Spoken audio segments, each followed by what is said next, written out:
A manchete é: Deltan Dallagnol é descoberto inventando as delações, que seriam assinadas pelas pessoas que ele enquadrava. E por que é que ele escrevia ele mesmo essas delações aí, mirando nesse ou naquele político? Para tirar esses caras da jogada e aí ocupar esses lugares na política ele mesmo. Um gênio! Só que não, porque senão não teria sido pego.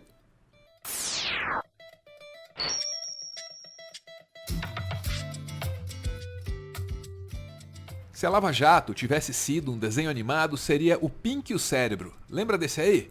Os dois ratinhos que toda noite tentavam dominar o mundo? O que vamos fazer amanhã à noite, cérebro? A mesma coisa que fazemos todas as noites. Tentar conquistar o mundo. No desenho, o cérebro era o cérebro. O cara inteligente, que dava as ordens, fazia os planos. E, com frequência, ele revelava, assim, algum desprezo pelo Pink. Já o Pink era, assim, meio burro, meio desastrado e tinha uma devoção séria, assim, pelo cérebro. Na Lava Jato, o Moro definitivamente era o cérebro. Não pela inteligência, né? Porque em mais de uma oportunidade aí o cara demonstrou ser, assim... É um negócio bastante ler biografia. Qual foi a última que o senhor leu? A última que eu li de biografia, puxa vida. E ainda tem aquela coisa dele ter falado cônjuge mais de uma vez. Possibilidade, por exemplo, de uma mulher, uma cônjuge... Veja, o cara é juiz. Quantas vezes a palavra cônjuge aparece no Código Penal, que é a principal ferramenta de trabalho de um juiz? Mas assim, ó, o Dallagnol faz o Moro parecer um gênio. Certa vez, ele passou meses investigando o caso de um crucifixo que o Lula teria roubado do palácio. Esse é um boato que foi publicado em sites tipo Besteiras da Internet, entre outros lugares de igual credibilidade. E olha, quando o Dallagnol foi investigar esse negócio, mobilizando lá agentes da Polícia Federal, muito dinheiro público, tudo isso já tinha sido esclarecido e desmentido pela imprensa. Foi das maiores trapalhadas assim da Lava Jato. Dá pra ficar mais ridículo? É o Dallagnol. Dá. Esse é o cara que escrevia mensagens pra si mesmo, revelando assim suas pretensões políticas, seus desejos de ser eleito, de ser importante, não sei o que lá. Isso aí foi revelado pelo Intercept, não tô brincando, olha lá, ó. Seria facilmente eleito. Deltan avaliou concorrer ao Senado, deixou em aberto tentar em 2022 e via necessidade do Ministério Público Federal lançar um candidato por estado. E vamos pro texto para entender que nesse plano aí que eles tinham de prender políticos para depois eleger os procuradores, quer dizer, eleger eles mesmos nos lugares desses políticos, no meio dessa coisa aí, o Deltan escrevia para si mesmo umas mensagens muito loucas. Olha lá. Tenho apenas 37 anos. A terceira tentação de Jesus no deserto foi um atalho para o reinado. Apesar de, em 2022, ter tentado renovação de só uma vaga e de ser Álvaro Dias, se for para ser, será. Posso traçar plano focado em fazer mudanças e que pode acabar tendo como efeito manter essa porta aberta. Escreveu em 29 de janeiro de 2018 numa longa mensagem enviada para ele mesmo. Eu sei que muita gente vai discordar, mas eu vou dizer mesmo assim, porque não é só uma opinião não. A Lava Jato foi o que aconteceu quando procuradores e juízes de Curitiba usurparam as funções do Supremo Tribunal Federal para fazer valer o que era sim um plano de poder. Um plano de poder que corrompeu a justiça com a desculpa de combater a corrupção. Esses caras queriam prender políticos para ocupar os lugares desses políticos. E isso não é só o que eu acho, não. Tem muitos registros mostrando que esses caras, eles queriam fazer exatamente tudo isso que eu acabei de dizer. A própria assessora de imprensa do Sérgio Moro já chegou a dizer que a imprensa comprava tudo, comprava toda essa história. E aí, por consequência, a sociedade também acreditava aí nesses heróis. Deu no que deu. Deu merda. Só que quando tudo foi descoberto, a coisa começou a ficar meio perigosa para esses caras. O Moro ficou low profile em Washington e o Deltan então tinha desaparecido. Só que agora ele tá de volta aí nas manchetes e por duas razões. Vamos para a primeira, que é essa que eu mencionei lá no começo. O cara estava escrevendo as delações das pessoas que ele prendia. Por que ele estava fazendo isso?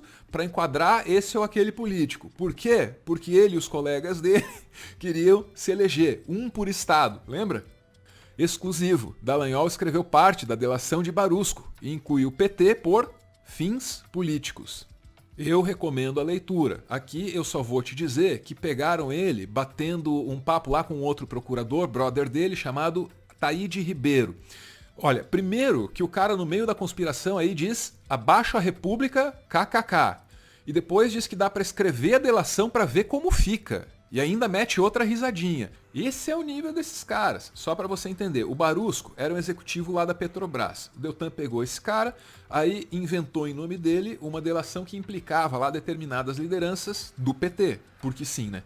Você consegue entender isso aí? O Deltan é o cara que tem a função de acusar. Aí ele consegue enquadrar uma pessoa e diz assim, ó, você até pode sair aí da cadeia se você contar uma mentira aqui que eu tô escolhendo. Isso é grave, isso é muito grave. E assim, se acontece com gente muito poderosa, muito grande, por que é que não poderia acontecer com você e comigo? Como é que você se sentiria se você fosse parar na justiça, aí vai preso e o cara lá te diz assim, ó, você até pode sair da cadeia, mas tem que contar aqui a história que eu escolher. E quer saber o que é pior? Esses caras, eles estavam metidos com interesses internacionais que a gente ainda não compreendeu completamente, mas que com o tempo estão sendo revelados. E aí, tá deixando de parecer teoria da conspiração para parecer uma conspiração de fato. Uma conspiração contra o Brasil. Deputados defendem prisão de Dallagnol após revelação de que ele manipulou delação e disse abaixo a República. Isso é do 247 e é o mínimo. Mas assim, só prender o Deltan não adianta. Alguém vai ter que providenciar alguma medida aí para que caras como ele não possam repetir o que fizeram lá com a Lava Jato. E é aí que entra uma proposta que está na Câmara dos Deputados. Deixa eu te explicar o básico do básico sobre isso. Um cara como o Deltan, no Ministério Público, ele fiscaliza e acusa basicamente todo mundo. Só que aí, quem é que fiscaliza o Deltan? Do jeito que as coisas estão hoje, é basicamente alguém que ele escolhe. E aí, como é que a gente muda isso? Fazendo o cara que fiscaliza o Deltan passar por uma sabatina no Congresso. Que tal? Entenda a PEC que amplia poder do Congresso sobre órgão de fiscalização do Ministério Público. A reportagem é da Folha de São Paulo, o órgão citado aqui é o Conselho Nacional do Ministério Público, a principal figura é a do corregedor. Vamos para a reportagem para saber como é e como fica. Como é que é hoje? Ó? Ele é eleito pelos membros do Conselho, estamos falando aqui de novo do Conselho Nacional do Ministério Público, e é eleito numa votação secreta.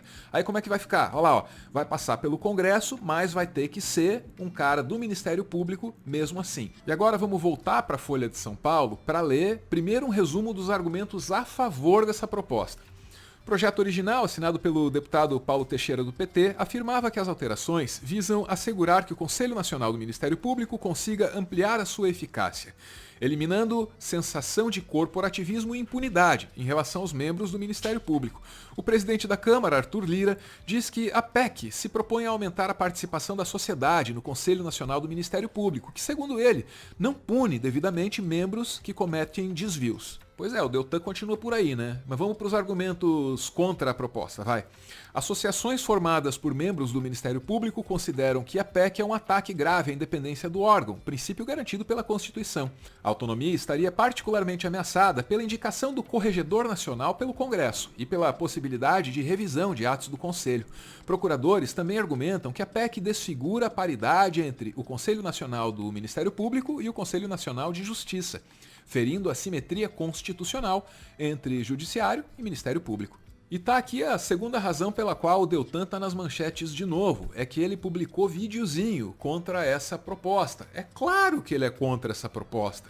Você pode considerar a proposta boa, razoável, ruim, tanto faz. Você só não pode negar que essa proposta só existe em função da lambança que o menino Deltan fez. Então tá aí ele, é contra. Se você não se posicionar agora, o Ministério Público que trabalha de modo firme contra a corrupção política vai deixar de existir. É muito grave. Eu vou dizer para você o que está acontecendo e o que você pode fazer. Fica aqui comigo. Está para ser votada a qualquer momento na Câmara dos Deputados a PEC 5 de 2021 e eu vou te dar 3 razões para você fazer tudo o que estiver ao seu alcance para que ela não seja aprovada. Primeiro, ela dá para políticos uma grande influência no órgão, no conselho que pune promotores e procuradores que os investigam. Ou seja, Promotores e procuradores estarão debaixo de um risco constante de retaliação e de demissão quando eles incomodarem as pessoas poderosas. Muito interessante ver o Deltan Dallagnol se posicionando aí sobre o que rola na Câmara dos Deputados. Falta gravar um outro vídeo para comentar lá o Abaixo a República. KKK. Para continuar fazendo conteúdo e quem sabe expandir o projeto, o Meteoro depende de contribuições. A chave Pix do canal é essa aí, pixmeteoro@gmail.com. Você pode ajudar, mas claro, só se você quiser. Muito obrigada por ver esse vídeo até o final.